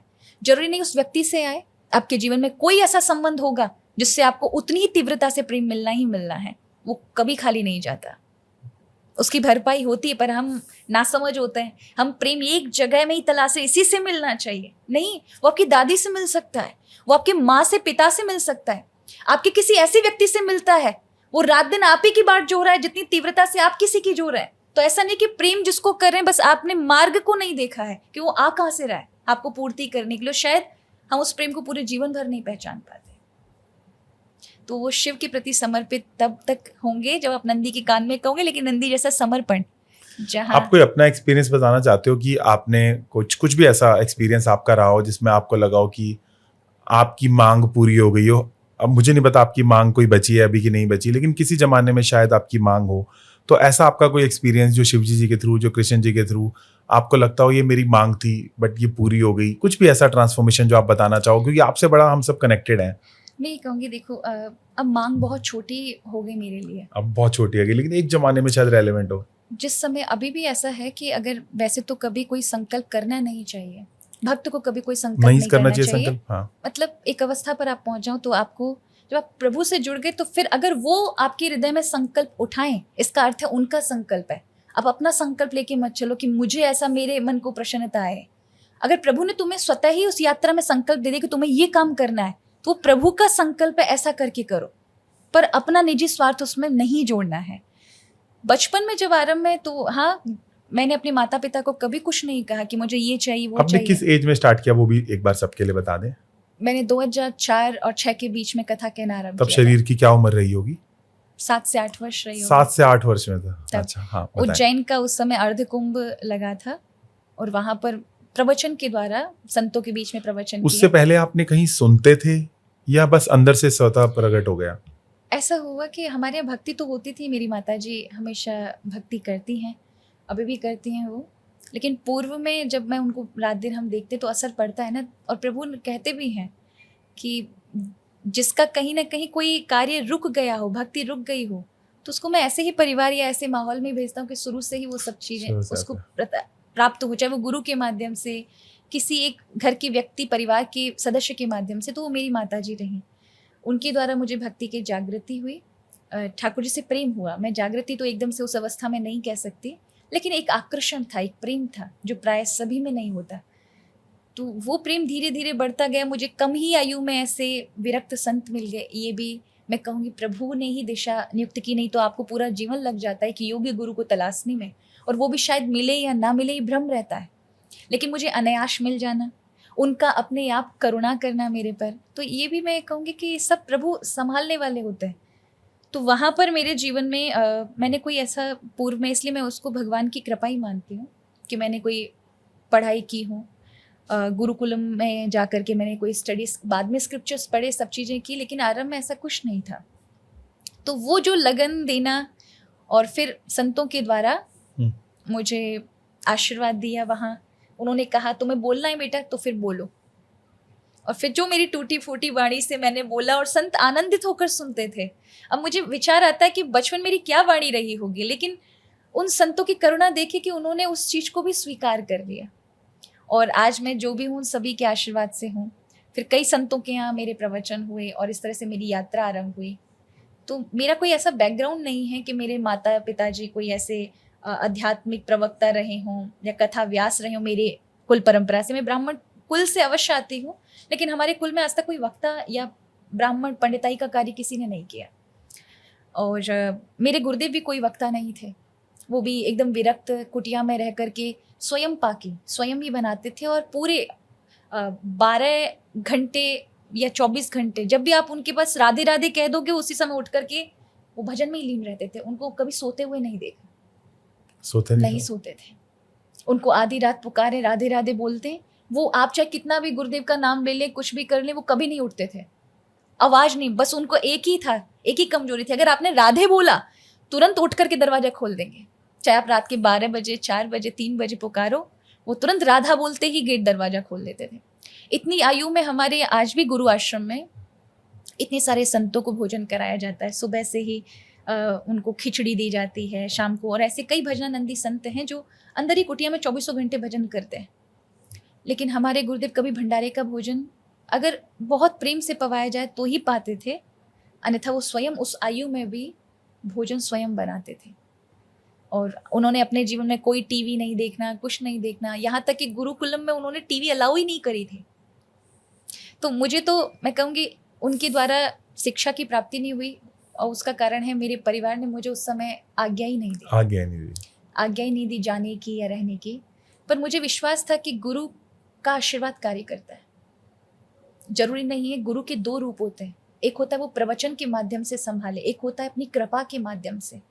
तो मेरे गुरुदेव मुझ पे कृपा करेंगे, और उनकी कृपा थी कि मुझे वो सब स्वतः ही प्राप्त हुआ।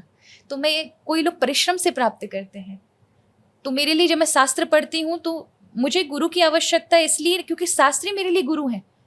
मेरे गुरु के प्रति समर्पण और श्रद्धा त्याग को देख करके ही जो शास्त्रों में होता है वो स्वतः ही वो स्वयं खोल देते हैं। मेरे मन में अलग अलग प्रकार के, उनको पढ़ने के बाद जब मैं पढ़ूंगी, दोबारा पढ़ूंगी तो अलग, उसको एक अलग स्वरूप प्राप्त होगा, फिर तीसरी बार पढ़ूंगी तो कुछ अलग। तो वो जो है शास्त्र अपना स्वयं स्वरूप मेरे सामने वो प्रकट करेंगे, वो सबके सामने प्रकट करेंगे जो अपने गुरु के प्रति श्रद्धावान है, समर्पित है। उन्हीं के लिए रहस्य खुलते हैं। और मैं कहूँगी कि इससे बड़े कोई अनुभव नहीं। और बाकी तो आपके जीवन में बहुत अनुभव होते हैं जिनको आप ऐसे खुले मंच पर नहीं बता सकते हैं। अच्छा, यहाँ नहीं बताया जा सकता? नहीं बताया जा सकता, क्योंकि सभी प्रकार के दर्शक आपको श्रवण कर रहे होते हैं। कुछ तर्कपूर्ण वाले भी होते हैं जिनको कभी अनुभव ही नहीं हुआ भक्ति का, प्रेम का। वो आपके लॉजिक को अपनी बुद्धि के स्तर पर सोचेंगे, तो क्या होगा, आपने उससे जग जाहिर कर दिया तो आपको अनुभव नहीं होंगे, आपसे वो शक्ति छीन ली जाएगी। तो यही है कि आप जब आपके जैसे भक्त हों तो आप अनुभव कर बताइए अपने, जिससे वो यात्रा में आगे बढ़ सके। लेकिन आप हर किसी को अपने अनुभव नहीं बता सकते। एक ना काशी अभी मैं गया पिछले साल, मेरे को बहुत अच्छा फील हुआ वहां जाके। एक अलग ही वहां का माहौल है। तो ये काशी की जो पूरी व्यवस्था है, क्या ये व्यवस्था है? आजकल यूथ बड़ा एक्साइटेड है, और कैसे हम वहां पे जाके अपने आप को फायदा पहुंचा सकते हैं एज पर ग्रंथ, जैसा आपने बताया अभी कुछ। तो कैसे काशी की व्यवस्था को हम समझें और कैसे काशी में जाके हम अपनी चीजों को अच्छा कर सकते हैं, प्लीज बताएं कृष्णप्रिया जी। काशी जो है भगवान शिव के त्रिशूल पर स्थापित है। भगवान ने पंचकोशी, एक कोश 3 किलोमीटर का होता है, पंचकोश की काशी बनाई है, जो शिव और पार्वती की बिहार स्थली है। हम मानते हैं कि शिव रहते कैलाश पे, पर वस्तुतः भगवान शिव रहते काशी में है। काशी से ही वो कुबेर को प्रसन्न करने के लिए कैलाश पहुंचे थे। तो काशी जो है, इसलिए मृत्यु के लोगों के लिए काशी वो स्थान है जहां आप सशरीर जा सकते हैं, शिव से मिल सकते हैं और सशरीर अपने घर वापस भी आ सकते हैं। तो शिव, अगर आप काशी जाते हैं तो आपका उद्देश्य पवित्र होना चाहिए, क्योंकि वो भूमि भगवान शिव की है। वहाँ हर एक कदम पर आपको शिवलिंग मिलेंगे। भगवान व्यास, वशिष्ठ, विश्वामित्र, जमदग्नि, परशुराम, राम, ऐसे कोई भी भगवान के अवतारी या ऋषि मुनि नहीं हुए जिन्होंने काशी में शिव की आराधना करके अपना मन वांछित वर ना पाया हो। वो कोई भी देव रहे हो, जब जब उन पे संकट आया वो काशी आए, और काशी में सबने शिवलिंग की अपनी अपनी स्थापना की। इसलिए बृहस्पति जी, चंद्र, सूर्य, बड़े बड़े ऋषियों के द्वारा जो भी आप शिवलिंग पे उंगली करेंगे ना, वो एक कोई ना कोई ऋषि का होगा, किसी ना किसी देव का होगा। तो सभी शिवलिंग, आप ये नहीं कह सकते काशी विश्वेश्वर नाथ की महिमा है, बिल्कुल महिमा है, 12 ज्योतिर्लिंग में से एक है। कि तो उनके जो अराउंड में भी जितने शिवलिंग हैं आप जिनको देखेंगे, उन सब में ऊर्जा का बहुत अत्यधिक प्रभाव है। इसलिए भगवान शिव काशी में अपने चारों रक्षा के लिए, काशी की रक्षा के लिए स्थापित किए हुए हैं। माँ भगवती जगदम्बा को अन्नपूर्णा के रूप में स्थापित किया है, कि जिसके जीवन में अभाव है वो अगर अन्नपूर्णा का दर्शन कर लेता है तो उसके जीवन में सब प्रकार के अभाव मिट जाते हैं। केवल धन का ही अभाव नहीं होता, विचारों का अभाव होता है, दानशीलता का अभाव होता है, दया का अभाव होता है, कितना कुछ अभाव होता है। माँ अन्नपूर्णा का अभाव। हाँ, अगर आपके जीवन में किसी प्रकार का अभाव है, माँ अन्नपूर्णा से दर्शन करिए। और ये वहाँ पे है, वहाँ पे हम कर सकते हैं। और बीज मंत्र का जाप करिए वहाँ पर। कौन सा बीज मंत्र है? ओम ऐं ह्रीं ह्रीं क्लीं चामुंडाय वीक्षे। तो इस बीज मंत्र का जाप करें और वहाँ देवी जी के समक्ष जो भी आपके मन में कि माँ मुझे नहीं पता, मेरे जीवन को संपन्नता जिस प्रकार से करनी है, जो जो अभाव है उनको आप प्रभाव में, अपने प्रभाव में समाप्त कर दीजिए।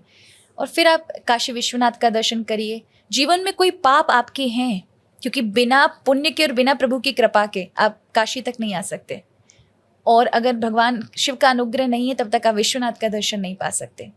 तो विश्वनाथ का दर्शन किया, फिर आपको काल भैरव का दर्शन करना होगा। काल भैरव के कैसे, क्या भगवान शिव का ही एक रूप है काल भैरव। हाँ जी। कोटि रुद्र संहिता के अंतर्गत उनका वर्णन आता है, शतरुद्र संहिता के अंतर्गत वर्णन आता है कि भगवान शिव ने ही अपना एक रूप काल भैरव के रूप में रखा। ये काल भैरव की कथा आती है शिवलिंग के रूप में।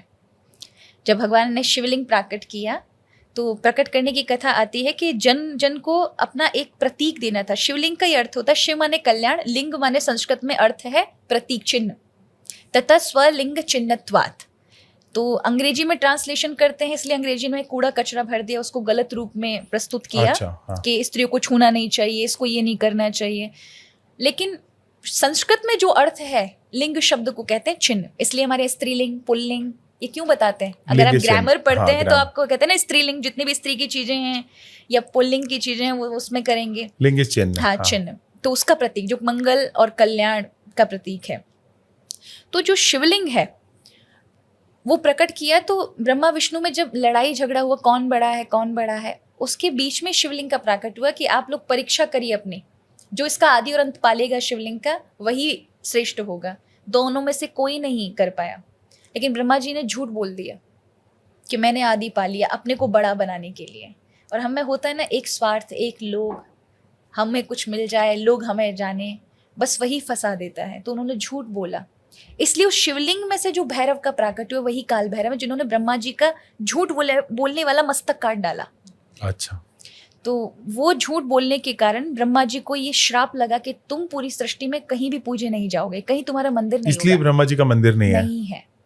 तो उनको श्राप लगा, तब ब्रह्मा जी चरणों में पड़ जाते हैं, तब दया करके कहते हैं कि जिस जगह तुम्हारे सृष्टि का, वेदों का तुम्हें ज्ञान हुआ, तुमने यज्ञ किया, उसी पुष्कर क्षेत्र में जो तुम्हारा बनाया हुआ है उसी में तुम्हारी पूजा होगी, अन्यथा पूरे विश्व भर में जो भी तुम्हारा मंदिर बनाएगा उसका किया हुआ कार्य सिद्ध नहीं होगा और उसके जीवन के समग्र पुण्य नष्ट हो जाएंगे, पुरुषार्थ नष्ट हो जाएंगे। इसलिए शिव तब से काल भैरव का रूप जो है प्रकट तो होता है। काल भैरव का रूप को क्यों हमें पूजना चाहिए? हाँ, क्योंकि वो भक्त के जीवन के पापों का हरण कर लेते हैं, पापों का हरण, वो पापों को खा जाते हैं। अच्छा। इसलिए जो भगवान शिव का ये जो रौद्र रूप है काल भैरव, ये भक्तों के दुखों को समाप्त करने के लिए है। जैसे कई बार मारण, मोहन, वशीकरण, तांत्रिक क्रिया, ये बहुत होता है आजकल। बहुत ज्यादा अगर है, परेशान है कोई, प्रेत पीड़ा में परेशान है, जितनी भी नकारात्मक शक्तियां हैं उनका अगर है, तो भगवान शिव का ये काल भैरव रूप है। आप उनकी शरण में जाइए, उनके पास केवल दीपक जला करके, मैं ये नहीं कहूँगी मांसाहार करिए, चढ़ाइए, शराब चढ़ाइए, ये नहीं करिए। आप सात्विक रहिए, आप सात्विक रीति से ही शिव की आराधना करिए, उनके समक्ष सिर्फ प्रार्थना करिए, काले कुत्ते को कुछ ना कुछ मीठा आहार दीजिए और भगवान काल भैरव से कहिए, बाबा मेरे जीवन में ये कष्ट हैं, आप निवारण कर सकते हैं। आप देखेंगे आपके जीवन की सारे, कितनी भी बुरी से बुरी क्रियाएं आपके ऊपर तंत्र क्रिया की गई हैं, उनको एक झटके में समाप्त करने का सामर्थ्य काल भैरव में है।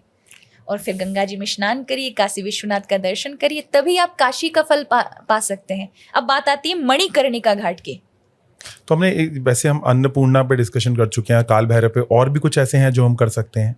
जैसे मैं आपसे पूछना चाह रहा हूँ, क्या और भी कुछ ऐसे हैं? बहुत सारे हैं, इतने सारे हैं कि खत्म ही समाप्त नहीं होंगे। अच्छा, ऐसे 2-3 और डिस्कशन कर सकते हैं, 2-3 और अगर कोई है वहाँ पे ऐसे? तो ऐसे पर्टिकुलर भगवान शिव के द्वारा स्थापित नहीं है, लेकिन व्यास भगवान के द्वारा स्थापित है। जब उन्हें ज्ञान नहीं हो पा रहा था, अच्छा, कि मैं सृष्टि को दिशा कैसे दूं, अच्छा, कैसे ज्ञान दूं कि आगे कलयुगी लोगों को वो सार समझ आए, ज्ञान समझ आए, ठीक है। तो उन्होंने व्यासेश्वर महादेव जो शिवलिंग की स्थापना की, जिनको हम आज व्यासेश्वर कहते हैं, उनकी पूजा की और 5 वर्ष में उनकी आराधना से शिव प्रसन्न हुए और वरद हस्त उनके सिर पर रखा और कहा तुम्हें समग्र ज्ञान होगा। तभी उन्होंने 18 पुराणों की रचना की। अच्छा। और इस प्रकार से उस क्रम को बढ़ाया। तो जितना भी कुछ आज तक जिसको पाना था वो शिव ने प्रदान किया। ठीक है। तो भगवान शिव की बहुत सारे ऐसे शिवलिंग है, चंद्रेश्वर है, बृहस्पतेश्वर है। एक बहुत प्यारी कथा आती है कि एक पंडित हुए जगन्नाथ, वो तेलांग थे। तो अब उसमें मुगल के समय की बात है, औरंगजेब का उस समय काल नहीं आया था। तो उनका एक भाई था, उसका नाम था दारा सिकोह। तो दारा सिकोह को संस्कृत से बड़ा प्रेम था। तो जगन्नाथ जो थे पंडित जी, तेलांग थे, बहुत बड़े विद्वान थे, कवि भी थे। तो उनसे वो संपर्क में आते हैं। तो वो राजकवि वहाँ दरबार में होते हैं मुगलों के यहाँ, जगन्नाथ पंडित, और वहाँ पर वो दारा सिकोह जो है वो संस्कृत में जो भी ज्ञान है उसे फारसी भाषा में लिखवाता है। तो जब औरंगजेब का समय आया, उसने दारा सिकोह को मार दिया, मरवाया। तो ऐसी कथा आती है कि दारा सिकोह की जो बहन थी वो यवन जाति से थी, मतलब मुगल ही थी। तो जगन्नाथ मिश्र को प्रेम हो जाता है और वो उसको पत्नी बना लेते हैं। तो यहाँ जो वो, उसका नाम लवंगी था, तो वो कहती कि मैं सनातन की हर चीज़ को मानूंगी। उन्होंने कहा तुम्हारी अपनी इच्छा है, स्वतंत्रता है, लेकिन वो मान लेती हैं सनातन धर्म को। लेकिन जब उनका वृद्धावस्था काल आता है, औरंगजेब उन पर आक्रमण नहीं करता, वो वहाँ से छुप करके कहीं मथुरा, कभी कहीं रहते हैं। लेकिन जब अंतिम काल आया तो दोनों पति पत्नी ने सोचा कि अब हमने बहुत जीवन काट लिया, हमने आरंभ में बचपन से ही शिव भक्ति आरंभ की और जीवन में अनवरत रही, उन्होंने बहुत कुछ मान प्रतिष्ठा सब दी है, किंतु अब मरने का समय जो है वो हम काशी में बिताएंगे, लेकिन काशी में जैसे ही कदम रखा तो उनके प्रति सबने विरोध पैदा किया कि तुम आ सकते हो पर ये स्त्री नहीं आएगी, क्योंकि मुगल से है, मुगल उस धर्म से, हम अपनी काशी को पवित्र नहीं करने देंगे। उन्होंने कहा ये मुगल है लेकिन अब मेरी धर्म पत्नी है, मरने जीने का इसके साथ है, मैं काशी में इसके बिना प्रवेश नहीं कर सकता। तो काशी के मंदिर में उनको अंदर प्रवेश नहीं मिला, तो उन्होंने उस समय अपनी कविता, क्योंकि कवि रहे, उन्होंने कविता के माध्यम से लोगों में जागृत, लोगों को पसंद आई, लेकिन लोगों का जो धर्म के प्रति, क्योंकि काशी हमेशा से कठोर इसलिए रही है, अगर काशी कठोर ना रहे तो फिर हमारे ज्ञान समाप्त हो जाते हैं, शास्त्र समाप्त हो जाते। मुगलों का और अनेक आक्रमणकारियों का इतना आक्रमण, उनके कठोरपन ने सबका बचाव किया, सबको वहां पे सुरक्षा हुई उनका, क्योंकि वैसे ही इतना अटैक हुआ है इस देश के ऊपर, मंदिरों के ऊपर। तो जो उनका जो हिंसात्मक स्वभाव था वो प्राय शास्त्रों के रक्षण के लिए था, तो वो अपनाने को तैयार नहीं थे। तो उन्होंने अपनी कविता के माध्यम से लोगों ने कविता को पसंद किया, लेकिन उन्होंने स्वीकार नहीं किया, हम नहीं स्वीकार कर सकते। तो वहाँ जो उनके विरोध में कुछ संत खड़े थे, संत नहीं कहेंगे, विद्वान खड़े थे जो तेलंगाना के ही थे, तो उन्होंने विरोध किया अपने, तो उनके शास्त्र को खंडन करके अपने शास्त्र को, वहां पर उन्होंने शास्त्रों की रचना की कि सामने वाले विद्वानों के शास्त्रों का खंडन किया, लोगों उनकी वाहवाही हुई, प्रसिद्धि हुई, लेकिन फिर भी जगन्नाथ जी को अपनाया नहीं लोगों ने, अपनाया नहीं। उन्होंने कहा कि नहीं। तो फिर अंत में उनकी पत्नी ने कहा कि चलते हैं ना अपने तेलंग, यहाँ तो लोग अपनाएंगे नहीं। तो कहते हैं कि यहाँ के शिव तो अपनाते हैं, शिव के लिए कोई योग्य अयोग्य नहीं है, ना हम में कभी कमी है, ना हमने अपने जीवन में कोई ऐसा कृत्य किया है, इसलिए मैं तेलंग नहीं जाऊंगा। एक दिन दुखी होकर के उसकी खुद की पत्नी कहती है, लवंगी कहती है कि तुम चिंता मत करो पंडित, एक कार्य करो ना, गंगा तो सबको अपना लेती है, गंगा के अंदर भेद नहीं होगा, लोगों के अंदर भेद है। तो फिर वो तट पर आ जाते हैं दोनों और ऐलान करते हैं कि कल सभी, जिसको भी हमारा जीवन और शंका है किसी को हमारे जीवन पर, तो वो कल सुबह आए, हमारी गंगा माँ उनको प्रमाण देंगी। तो जगन्नाथ मिश्र ने सौंदर्य लहरी लिखा गंगा जी के ऊपर, 52 पद हैं उसके, और दोनों पति पत्नी बैठ गए, पूरी काशी इकट्ठी हो गई जो अपना नहीं रही थी। तो दोनों कहते हैं, माँ भगवती, लोगों ने तो नहीं अपनाया, लेकिन आप भी हमें छोड़ देंगी, हमने अपना जीवन आपके लिए समर्पित किया है, आपके अंदर कोई भेद नहीं है। तो जब वो एक एक पद गाते हैं तो एक एक सीढ़ी पर गंगा चढ़कर आती है, 52 पद हुए तो माँ गंगा दोनों को ही ले जाती हैं, और सभी देखते के देखते रह गए कि माँ गंगा ने उन्हें समर्पित प्रदान कर लिया, जो लोग नहीं अपना रहे थे। वही आज घाट जगन्नाथ मिश्र के नाम से, जगन्नाथ घाट के नाम से विख्यात है। तो वो खुद अंदर नहीं गए, माँ भगवती ले गई। उन्होंने प्रमाण दिया ना कि हमारी शुद्धता पे आप लोगों को शंका है, तो माँ गंगा हमारा प्रमाण देंगी। और माँ गंगा से कहा, यदि आपके अंदर भेद नहीं है, हमारे प्रति, हमारे भावों को यदि आप समझती हैं, आप भी शिव की तरह हैं, शिव के मस्तक पर चढ़ती हैं, तो हमें अपनाइए, दिखाइए कि हमारी शुद्धि में कोई शंका नहीं होनी चाहिए। वाह। तो उन्होंने जब ये दिखाया तब सब हाथ मलते रह गए कि उन्होंने बहुत बड़ी गलती की है, पछतावा रह गया, लेकिन उस कठोरता में सबको नतमस्तक होना पड़ा काशी में। तो कहने का अर्थ है, काशी सबको अपनाती भी है, पर कई बार काशी ने कईयों को ठुकराया भी है। उसका कारण है कि परंपराओं को बचाने के लिए, शास्त्रों को बचाने के लिए, ज्ञान को बचाने के लिए कई बार हिंसा दिखानी पड़ती है, कई बार जरूरी हो जाती है, जरूरी भी हो जाता है। अच्छा, मणिकर्णिका घाट का एक कर लेते हैं। मणिकर्णिका घाट बोला जाता है कि जो भी वहाँ पे जिसका भी शरीर जो है वो क्रिमेट किया जाता है, वो लोग सीधा मोक्ष को पाते हैं। तो क्या है इसके पीछे? क्योंकि कबीर हमेशा ये बोला करते थे कि अगर मेरी साधना पक्की है तो फिर मैं कहीं पे भी मरूं, फर्क नहीं पड़ता, क्योंकि आत्मबोध वो पा चुके थे। तो उन्होंने कहा कि जब मैं मरूं तो मुझे अडम्बा ले जाना, मतलब उनको लेके गए। लेकिन नॉर्मल ये धारणा बहुत है, तो आप इसके बारे में कुछ कहना चाहेंगे? काशी को महाशमशान कहा जाता है, पूरी काशी को। काशी में ऐसे परंपरा है कि प्राण छोड़ते हैं तो व्यक्ति को मोक्ष मिलता है, क्योंकि स्वयं शिव ही उसके कान में मंत्र कहते हैं और मंत्र बोलते ही कान टेढ़ा हो जाता है, तो तारक मंत्र देकर मोक्ष प्रदान कर देते हैं। इसलिए आज भी मणिकर्णिका जो घाट है, ये मणिकर्णिका घाट, मैंने आपसे कहा काशी भगवान शिव और पार्वती की भूमि है, पार्वती के लिए ही भगवान ने बनाई थी। तो पार्वती नृत्य करती है, भगवान देखते हैं, भगवान नृत्य करते हैं, पार्वती देखती हैं। तो पार्वती के नृत्य करते समय जो कुंडल खोया गिरा, तो और फिर उसको निकाला गया, ढूंढा गया, उसी को मणिकर्णिका के नाम से कहा गया। तो वो जगह भगवान शिव को अत्यंत प्रिय है। वहीं पर शव जलाए जाते हैं, देह को जलाया जाता है। आज भी वो अग्नि कभी शांत नहीं होती, अनवरत हजारों नहीं लाखों वर्षों से वैसे ही जल रही। सबसे प्राचीन भूमि काशी है, सबसे प्राचीन। जब भी हमारी भारतीय सनातन संस्कृति का जन्म हुआ तब की भूमि है काशी। तो काशी का जो मणिकर्णिका घाट है वो शमशान अद्भुत है। बाकी शमशान में जाएंगे तो आपको डर लगेगा, आप जाते हैं तो आपको दिखता है, रात्रि में आप जा नहीं सकते, अंदर नहीं। लेकिन मणिकर्णिका एक ऐसा है जहाँ भय नहीं है। आपकी आंखों के सामने जल रहे हैं सारे, लेकिन आपको वहाँ एक इस प्रकार की ऊर्जा है वहाँ कि आपको भय नहीं लग सकता कि कोई जल रहा है मैं कैसे देख सकता हूँ, क्योंकि आपको शिव की ऊर्जा वहाँ महसूस होगी। तो वो साधना का है, आपको अवेयर करता है, जागृत करता है कि जीवन चंद समय का, कोई पता नहीं। हम उसे गिनतियों में गिन करके वर्षों में गिन रहे हैं, जीवन का कोई पता नहीं है। इसलिए अभी से ही अपने जीवन को जागृत करो, स्थिर हो जाओ, शिव को समझो, सत्यता को समझो कि सत्य क्या है। जिस दिन आप इसको समझ गए कि जिस शरीर के लिए आप दौड़ रहे हैं उस शरीर के अंदर कौन बस रहा है, उसको कितने जन्मों का चक्कर लगाना पड़ रहा है, वो कब छूटेगा, तो ये काशी पूरी बताती है। आप ध्यान से जाएंगे काशी के अंदर तो आप देखेंगे छोटा सा चाय वाला बच्चा, कोई भी व्यक्ति आपको तत्व की बात बता देगा, बातों ही बातों में तत्व ज्ञान दे देगा। इतनी बड़ी बात है। लेकिन आपकी संवेदनाएं जागृत भाव में होनी चाहिए।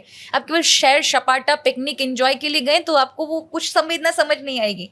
लेकिन अगर आप सच में चित्त पूर्वक शिव से मिलने गए हैं ना, तो शिव अपना संदेश किसी ना किसी माध्यम से आपको 24 घंटे में पहुंचाएंगे, जो आपके जीवन के लिए ध्येय है, जीवन का लक्ष्य है उसके लिए।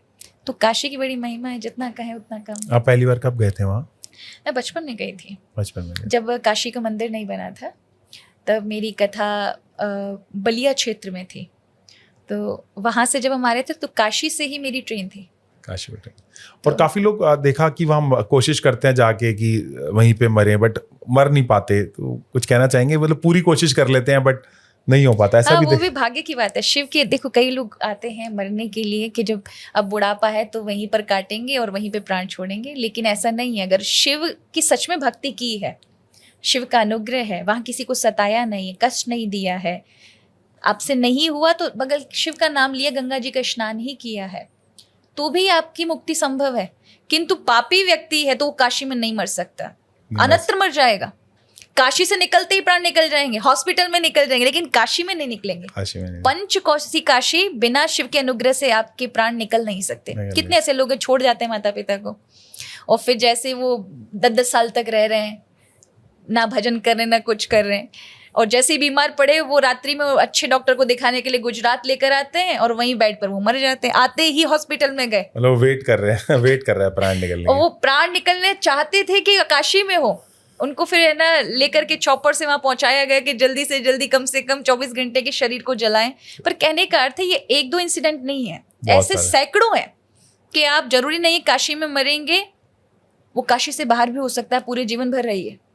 फिर भी अगर काशी ने अगर आपको नहीं अपनाया है, आपके कर्म उस प्रकार के नहीं, तो काशी में नहीं मर सकते, क्योंकि काशी में मरने वाले का बार बार जन्म नहीं है। वो अगर जन्म भी लेगा तो काशी के अंतर्गत ही लेगा, काशी से बाहर नहीं ले सकता, और उसे तब तक ज्ञान रहेगा, तात्विक ज्ञान रहेगा।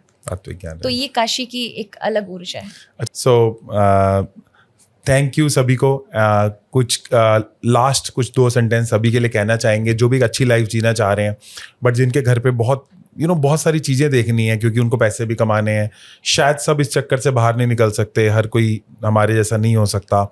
तो उनके लिए कुछ कहना चाहेंगे आप 2 शब्द की कैसे उनको जीवन जीना है कि वो अपनी लाइफ अच्छी करें और कैसे अपनी अच्छी लाइफ जी सकते हैं? मैंने वैसे तो बता ही दिया है कि भक्ति आपके जीवन में संतोष देती है, ज्ञान आपका बुद्धि को मार्ग प्रदान करता है। भक्ति माने प्रेम।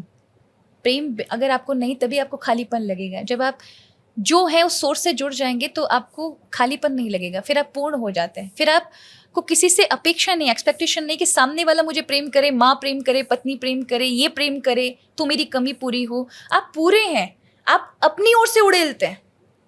तो ये जो आपके अंदर पूर्णता आती है वो भक्ति और भक्ति से आती है।